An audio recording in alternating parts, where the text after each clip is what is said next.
Buzz, buzz, what's that? Oh, just a mosquito getting ready for a gourmet meal? On you. Let's dive into the life of a mosquito's bite. First up, the landing. Mosquitoes use a combo platter of heat, moisture, and carbon dioxide to land the perfect spot. Think of them as tiny, heat-seeking missiles, but way more annoying.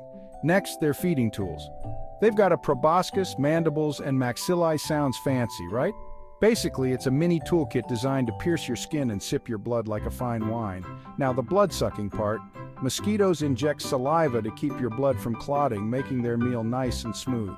Talk about dinner etiquette. There are many species like Aedes, Culex, and Anopheles, each with their own quirks, but none of them are invited to the BBQ. Trust me, to stay bite-free, use repellents, wear protective clothing, and keep those windows screened.